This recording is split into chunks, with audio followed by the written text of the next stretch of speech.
pour moi, les racistes, quelle que soit leur couleur, ce sont les mêmes ânes gris. Donc que ces ânes-là soient nés en Afrique ou en Europe ne change pas l'affaire. C'est un état d'esprit qui n'est pas le mien. Les sectaires, quelle que soit leur couleur, je dis bien quelle que soit leur couleur, moi, je suis raciste, antiraciste. C'est ce que je pourrais dire. Il y en a beaucoup en ce moment des sectaires, Fatou. Oui, je ne suis pourtant pas dans l'idée du racisme. Le mot race, c'est caduque. Donc, du coup, quelqu'un qui pense race, il est déjà lui-même pas adapté au 21e siècle.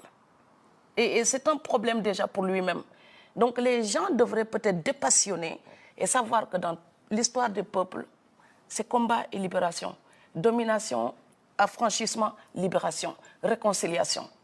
Donc, toutes ces étapes-là sont inscrites dans notre histoire humaine. Le retour du mot race dans le débat public en ce moment, oui. Il vous attriste? Il vous choque? Non, ça désigne une race de personnes qui n'a pas encore malheureusement accédé à la libération qui est la nôtre.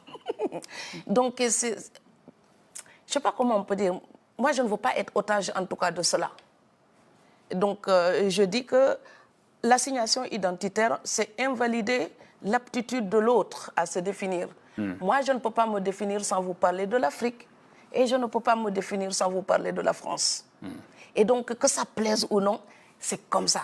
Les identitaires, quand ils sont européens et qu'ils ne veulent pas de moi en Europe, j'ai de la peine pour eux. Vous savez pourquoi? C'est comme si on me rapatriait aujourd'hui au Sénégal, je rentre avec une partie d'Europe dans ma tête qu'on ne peut pas me confisquer. Même eux. Et même eux, ils ne peuvent pas me l'enlever. Et les Africains, quand ils me trouvent trop conciliante, j'assume parfaitement mon combat pour la liberté et la paix. Voilà, Senghor parlait de la troisième voie, je l'assume. Et de toute façon, il ne faut pas combattre quand tout est facile. Je sais très bien que je vais parfois contre-courant,